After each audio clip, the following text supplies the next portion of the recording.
You're listening to the Survivor Sweat Podcast with Mike Buchmiller and Russell Rosenblum. If you're looking for strategy articles and just about everything Survivor, head to survivorsweat.com. Now, let's get to it. All right, welcome back, Survivor Sweat Pod, week 2. How about the first week? Wow. It's everything I was hoping for and more. Oh, yeah, for sure. My name is Mike Buchmiller. It's my partner, Russell Rosenblum. We were the 2022. 2022. When there was an actual contest. 2023 Circa Survivor champion. We were under the Jed entry name. For those of you that have tuned in before, thank you for coming back. For those of you that are new, welcome. Wow. Survivor smashed through last year's record field of 9,267 entries with a whopping 14,266 entries. Yeah, it's insane. Insane. Creating a prize pool of 14.266 million winner-take-all prize. Incredible stuff. Unreal. I set the line at 12.5. Of what percent that was going to be knocked out? No, I set the line. That's how many entries I thought Circa was going to get. Somebody the day before, I can't remember who it was, put up 13,500, and I said I would take the under, and I would have lost. Yeah, on the Ultimate Contest weekend, I had the opportunity to sit next to Derek Stevens for dinner, and he had 11.5. He had 11.5. I think he was being very conservative, but hopeful. I told him, I think you're getting 12.5, maybe 13, but I thought 13 was a lofty goal. Mm-hmm. But 14.266. He's got to be pretty happy with that. He needed a few more people so he could have covered the guarantee on millions, but he got close. I think overall he's pretty happy. Yeah, he's doing all right. Pretty happy. Well, who's not happy? 35% of the field. 39.8% of the field. Oh, geez. That went the wrong way. The Bungalows, week 1. Yeah, for sure. Part 1, recap. 5,564 hit the skids. 39% of the entire pool has been eliminated in week 1, including 45 no picks. Yeah, well, they were out before the Bengals even took the field. Oh, God. Oh, my God. I saw on X, Circa acknowledged that it wasn't 45 unique participants. So, in fact, someone failed to put in multiple picks. Strong, very strong.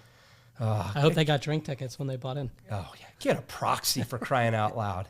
You just have to get that insurance. Yeah, the proxy doesn't give the drink tickets. No, they don't. That's the problem. They sure as heck don't. So last year after week 1, 78.7% of the pool survived. So we're approximately 17.7% ahead of last year's pace. Straight carnage. Mm-hmm.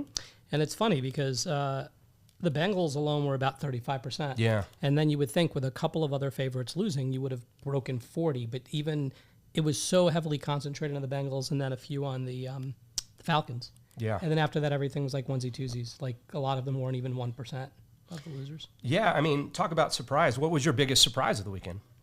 My biggest surprise was probably that there were actually 31 of 32 teams taken. I can't remember if we said it on the pod. I think we did. How many do you think will be taken? I think I said like 21 or something like that. And 31's a huge number. Yeah, I thought we'd have 20 plus. 31, I just can't imagine. Some of those, it just can't be right.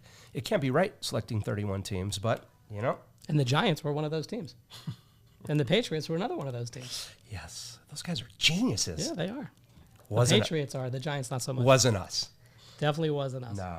As I think people probably saw on the Twitter feed, assuming they take a look.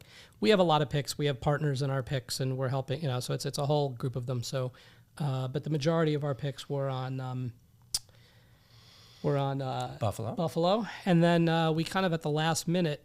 It's funny because we weren't even considering this at the time of the pod, and then we took a closer look as we were scaling back on some and shifting some around. And our second biggest pool of picks were actually on the 49ers. Yeah. Which a lot of people think was a strange pick. Yeah. No, I think we got... but I liked it. There was a comment or something about, about avoiding the chalk. Correct. And future value. Right. It was a comment about, this might have had the highest expected value, but how could it if it had so much future value? The expected value doesn't really take into account the future value. It's a separate calculation. The expected value is really the probability that they're going to win compared to the popularity that they're going to have. I have no regrets, and not just because they won. That's not the reason. One of the tricky things about San Francisco is in a lot of the other weeks that you might consider taking them, they're going to be incredibly popular again, which means their expected value is going to be lower. Yes. There's no question that they have a lot of future value. But to be clear, whereas we did take, a decent amount of San Francisco, it still only amounted to, maybe 20-25% of our overall entries in our pool. So, it was an interesting pick, and it's back to the same thing. Did we know that the Bengals were going to lose? Of course not. We didn't think it was a great spot, but still, at the end of the day, if you think that and this is a vast oversimplification, if you think that the Bengals and the 49ers are equally likely to win, the Bengals were bigger favorites, but if you think they're equally likely to win at any given week, one may win, one may lose. 25% of the time, they're both going to lose. 25% of the time, they're going to split. Or 50% of the time, they'll split. You don't know which side's going to split.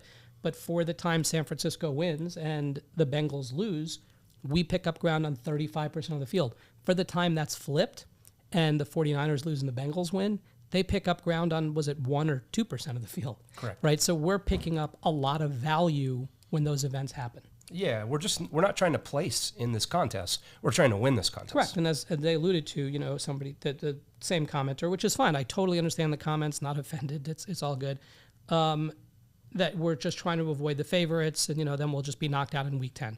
Well, the reality is I think we got knocked out in week 7. We didn't make week 10 last year. That's the first thing. Yeah. But the other thing there is it really doesn't matter unless you believe if you believe this pool will be over by week 10, it changes the dynamic. Sure. Of course, in order for the pool to be over by week 10, you would need the favorites to always lose, right? And so you have this, it's sort of a correlated problem. If you actually think it's going to be over sooner, then you don't take the favorites. That's the only way your prediction would be right.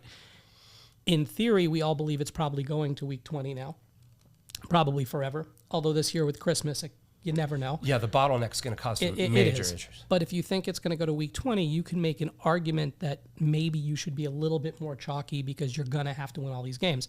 But it still comes back to the fact that in the rare instance you win, whether you think your chances are, 1 in 1,000, if you think you're really way, way, way better than the field, 1 in 4,000, whatever you think the chances are there. When you win, you don't want to split it up with 1,000 people. Yeah. You're just not going to win often enough. You're going to win 1 in 1,000 times.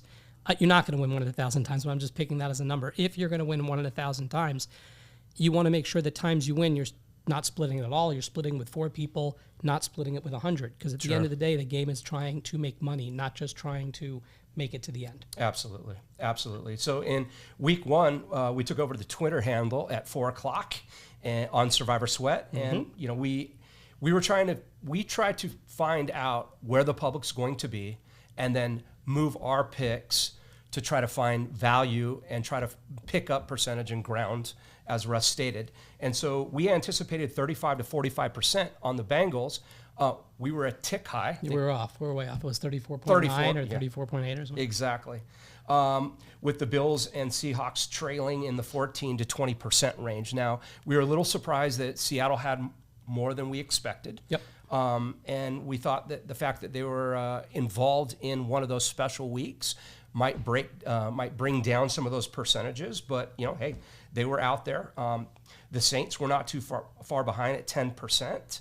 And, yeah, so we're trying to find out where the public's going to be, where the percentage of the picks are, and trying to find our spots to pick up equity and percentage against the pool. And look, there were points here where you can debate whether it was the right or wrong decision. I'm still not 100% sure, but week 1 is always very tricky. I mean, every week's tricky for its own reasons, but week 1, you still don't really know who's going to actually be good and who isn't. You've got rookie quarterbacks, you've got rookie head coaches, you have brand new coaching staffs, new offensive systems, new defensive systems.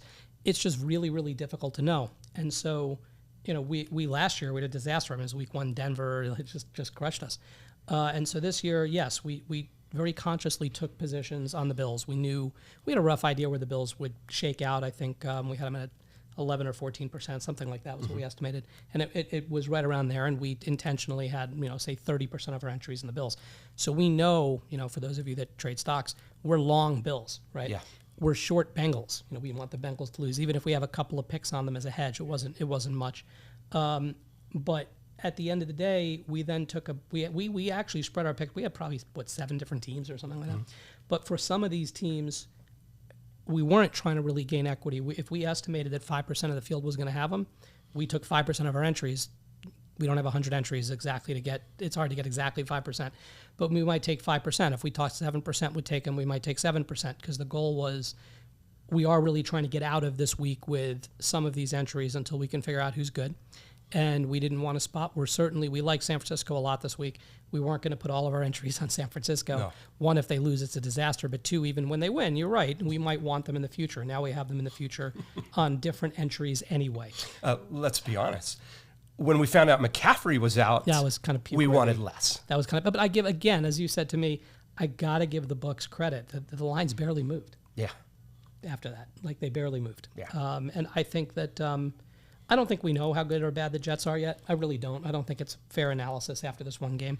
We all know San Francisco is really, really good. Yeah. I mean, everybody. I don't think anybody, even the people criticizing us for taking San Francisco, isn't doing it because they said San Francisco wasn't good. Yeah. They said there'd just be better spots to take them. Yeah, that's true. Absolutely. Some of these things, the surprise to me are the picks on the Thursday and Friday nights. I mean, yeah, I get it. It's your one chance to rebuy back into the pool. But, I mean, look at the 25 Kansas City Chiefs entries that get by. What are they going to do at the bottleneck? What are they going to do? They would have probably been better off losing and buying back in. Right? Now here you're gonna have with their, they have the key games here on Thanksgiving and Christmas, right? Yeah. Both days, and so I don't know what they're gonna do. Although in fairness, maybe you play Seattle on Christmas and just avoid it entirely. Go with the dog. Not necessarily. I don't think that's a great plan, but it could be a plan. Sure. But I don't think, even like, again, we took, and I'll say this too, maybe some of the people anyway that took Kansas City, maybe they have 20 entries and took Kansas City with 2 of them. Sure. I really don't know. If they only had 2 and took Kansas City with 2, I think it's probably not a great play. Good point. We can also discuss very briefly about something, even though it sounds terrible, that we briefly thought about, we didn't actually do. But I think it's great to contemplate all sorts of different scenarios, even if you don't do them. And so there's no shame in thinking about things. One of the things we kicked around was, okay, we kind of leaned Minnesota in the Minnesota Giants game. It's a team we're probably never using again, but a team we know we're never using is the Giants. And so we actually contemplated, we have a bunch of picks, with a group. Is it worth taking one on the Vikings and one on the Giants? Because then you have one that comes out that's just a great ticket. They haven't used a quality team at all. And yes, we didn't talk about this for hours on end. It was a brief, 5 or 10 minutes. But we did come to the conclusion that your entry probably isn't worth twice as much, which is what you'd need it to be. Of course, you're also fading this risk, albeit small, that the teams tie and you lose both of them. Sure. But no, we did not do that. And at the end of the day, I don't think I'd recommend doing it. But like anything else, I think it's worth gaming out all sorts of different strategies, no matter where you end up. There's no shame in thinking about things, even if they seem ridiculous. Absolutely. And again, we've discussed many times, we just love talking the contest. There's many different theories, different game theories. Mm-hmm. Some right, some we don't agree with. But at the end of the day, everybody has their chance to put in their team and play their strategy. Yep. And hey, we love to hear the feedback. It's fantastic. Keep it coming. Poker, you have GTO, you have solvers that have come pretty darn close. Yep. People can't really quite replicate them, but in Survivor there isn't that yet. I mean, maybe over time there might be, but you have the problem of, again, you don't know. You're speculating what the popularity is going to be on these teams. If you knew with certainty what the popularity was going to be, yes, you can run the math and you can actually spit out the right picks, whether people like them or not. If you actually knew with certainty, and you can get pretty close to that at the end of the year when there's, say 50 or fewer entries left, and you can get maybe even 20 left, you can get a pretty good gauge of who people are going to take. You can be in the 90th percentile of what those popularity picks are going to be. Yeah. Now it's tricky because even a lot of the places out there that publish popularity, most don't specifically take Circa into account. And we'll get to some of that as we're going to look at this coming week. So, out of the 14,266 entries, it attracted some big names here in Las Vegas. I got to see on the Twitter feed, Mr. Dana White is in the contest. The one and only Greg Maddux, huge fan, Greg Maddux. And Chuck Brennan over at a $1 Loan Center. Yes, I hear he's involved too. Yeah, maybe we can have him on the pod sometime. I'd love to have him out here. It's up to you, Chuck. Are you listening? Come on down. Yeah. Congrats again to last year's winners. I like to try to take a look at and see how they did through week 1. Circus Master had 5 entries. He had 2 Seahawks, 2 Chargers, 1 Saints. So he got through unscathed for sure. Jags, both of them maxed out. It's a partnership. two individuals that I got to meet. They split. They went 10 Bengals and 10 Seahawks. So half their entries are bye-bye. Indiana Jet maxed out with 10. He had 4 Bills, 4 Seahawks, 1 Giants, 1 Bengals. So he got 8 out of 10 through. Not too bad. And L.A. Joneser maxed out with the 10. He got clipped with 6 Bengals, but he's still alive and well with 2 Saints and 2 Bills. So, hey, you're through to week 2, and you survived, so we'll see what happens moving forward. Yeah, I mean, it's not rocket science to figure out if you're doing well or poorly. You look down, and I think the average entry is worth now like 1,600 and change posted on the Circa page, right? So, you know, how many did you have, and what's the value of your total entries compared to how much you paid, and that's whether you're advancing or not. So Absolutely. You can lose, you know, if you had, for example, if you had 10 picks and you had 2 in the Bengals, you're upset you had the 2, you lost the 2, but you're still way ahead. Yeah. And, you know, just to preface, this is the screen names that they won last year. Right. They could be in other groups. They could have more picks, as Russ alluded to. They could have friends and family that are involved. Once you go through this, there are so many people that try to contact you, that want a piece of you, that want to be a part of it. And it's hard to say no to friends and family because you feel like, you know, you want to bring people along for the ride because we've discussed how much fun and excitement we got. We just wanted to share with other people. Yeah, as I said, I think I've said before here, the year we won, it was right around Christmas Day, I think, and somebody had said to me, no matter how this turns out, this is the most fun I've ever had sports betting. This is so great. And not only say no matter how this turns out, he goes, I mean, we're going to lose, but either way, right? And I would, like I've said before, I would recommend anybody that does this, does do it with a group of people. And I think you can, I don't think anybody's figured out if there's some optimal number of entries to have or if that even exists. But it is more fun to have more entries. You can take a little bit more risk. You don't have to worry about, I can understand somebody has 1 entry and they just want the chalk. I think that's actually the worst time to just take the chalk, but I get it. You really don't want to go bust. But when you have a bunch of entries and you have partners, one, it gives you the ability, like Mike and I, we figured out San Francisco, you know, the day before. And we even talked about things like taking both Minnesota and the Giants. Now, we didn't do it, but we had some, you know, we each have each other to bounce it off. If you don't have anybody to bounce it off, it's not the same. And if the person you have to bounce it off doesn't have any skin in the game, it's meaningless. Correct. So I would recommend anybody that does this to do it with partners and just take more entries. It is just more fun. Yeah, absolutely. All right, that's a wrap on week 1 in the NFL. We'll take a quick break, and we'll come back and take a look at next week's lines. I wonder how many people just fast forward to the week 2 part.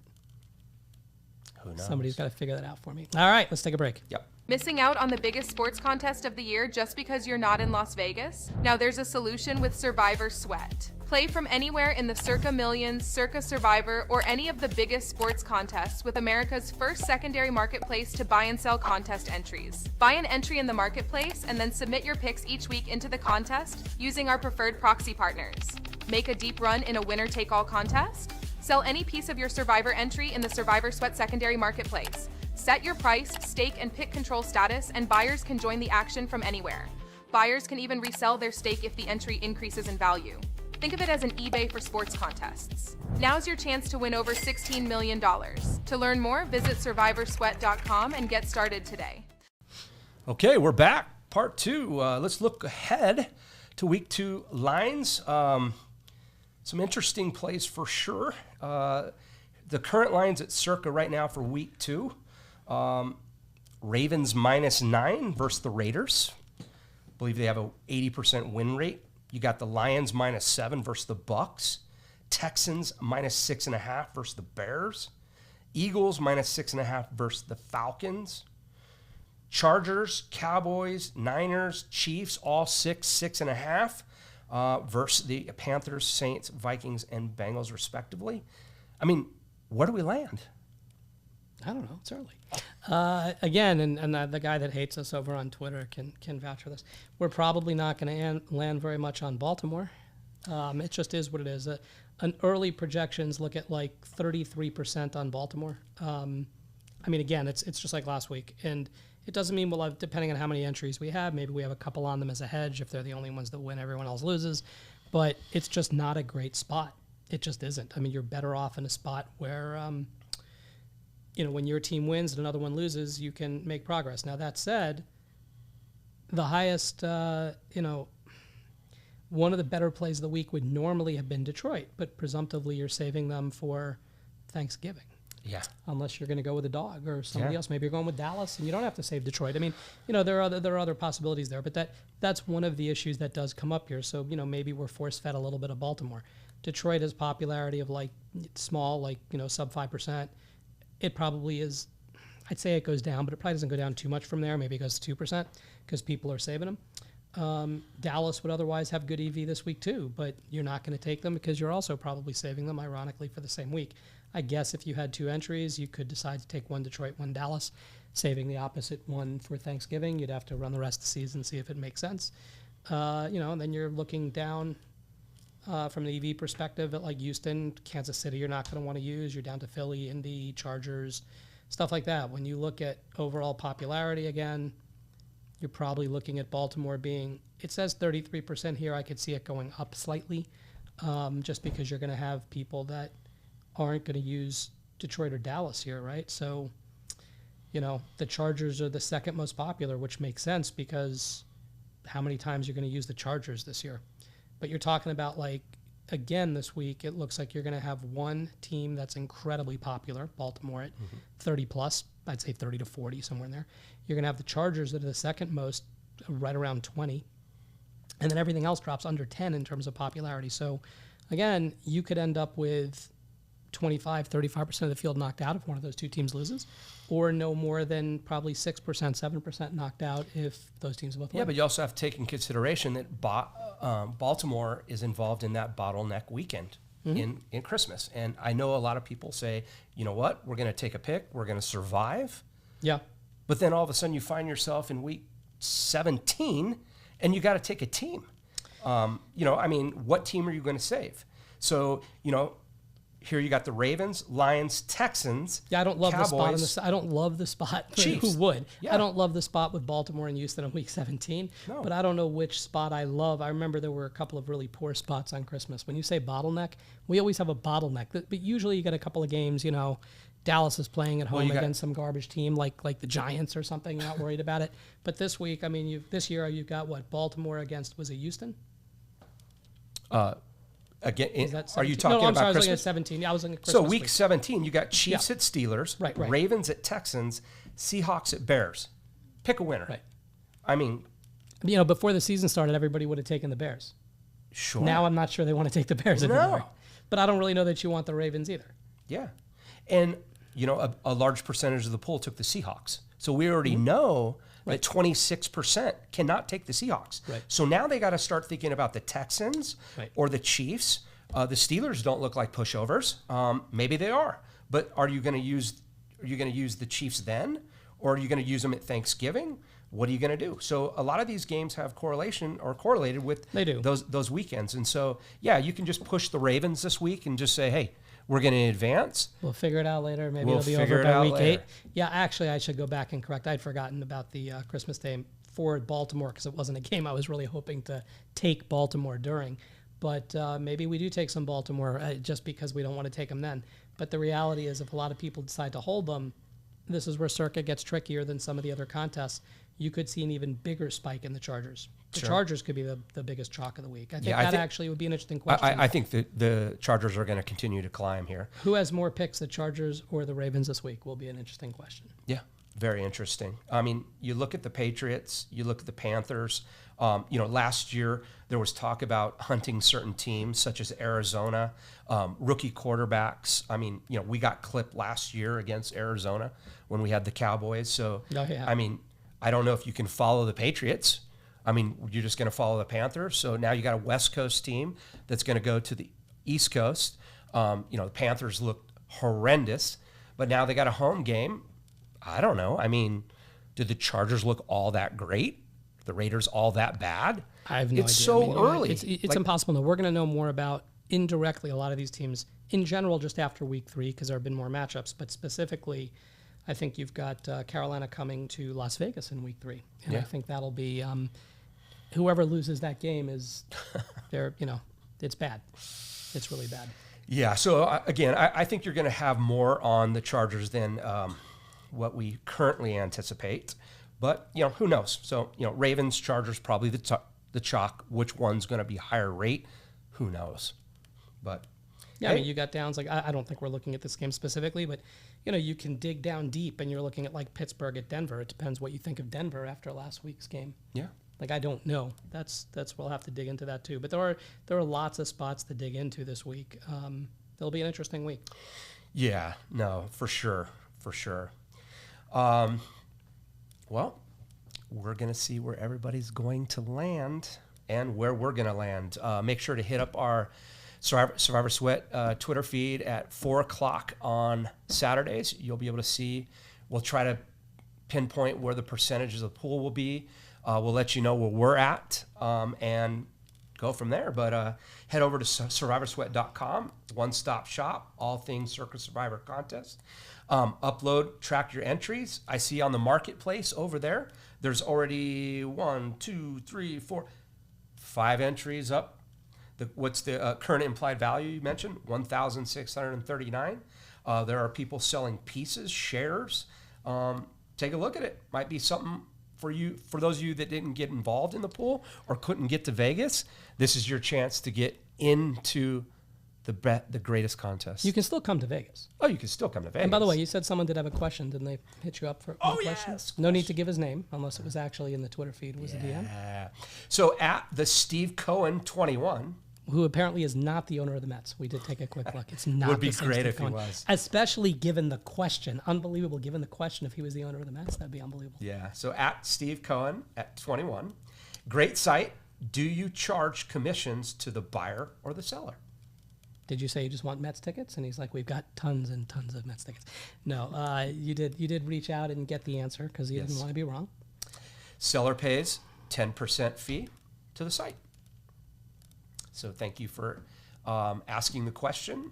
Probably informed a lot of people. Now, for those of you that aren't really, thinking about it, the seller doesn't presumably have any money. They get the money from the buyer when they're buying the entry. So even if you said the buyer paid the site, I mean, the difference at the time, though, is that it would mean that the price you see it listed at is the price you're actually paying, right? That's the only difference. The seller's coming out of pocket. Presumably the seller's pricing that in when they have a price on the entry. And you should go take a look there. I'm loath to give what the prices are currently up there because from the time we film this to the time you watch it and hit the site, the prices could obviously move. Prices change. You can also, put in a price, I guess. I think some people did that last year. Yep. So you can do that. You can also reach out on Twitter. I remember somebody last year reached out to me. They said they were looking, it was much later in the season, but looking to try to find an entry that still had the bills available. That was like their focus, anything with the bills available. Yeah. So, you can go out and I don't know if the site specifically handles that, but you can go to the Twitter feed and start posting that there, and we can give you a shout out on the pod as well. Yeah, of course. Yeah. Well, thank you for the question. Don't be the no pick. You can go there. You could still, bring them on as a proxy. Let your friends that don't watch the pod be the no picks. That's better. I want some no picks. We got to have some no picks. Like I said to Jeff Benson last time when he guessed like how many no picks there would be, and I said, and you say there's no overlay in Survivor, only in Pick'em. Of course there's an overlay. As soon as you have people doing no picks, there's an overlay. Unreal. And I've done no picks. Like things do happen. Things do happen. Life does happen, which is why you should get a proxy. It's an insurance on your pick. Yep. And again, you can, I get it. We discussed this last year too. You should probably have it from week 1. It costs the same whether you're going to do it week 1 or week 10. But I can understand maybe you don't want it to be 10% of the value of your entry, so you didn't get it day 1. They'll still let you hire the proxy in week 10 or 11 or 7 or whenever you want. They'll still charge you as if it's a whole season. But the reality is you look up and your entry might be worth 10 or 20,000 or 50,000 or 300,000. Yep. And anything can happen. I mean, your phone can break. You can't use a computer for this, and then you got to go log in on somebody else's device. Maybe you think you're going to be in Vegas. You're traveling over Christmas. I mean, just weird. For $100, weird stuff happens. I wouldn't take the risk. Again, we took it once. Once was enough. Yeah. Beyond the marketplace, there are weekly and season planners, optimal path, a bunch of tools. Tinker with them. Let us know what you think. We love feedback. I know the guys over there like to hear feedback on the site. We just want to create a platform and a place where everybody can go, a community.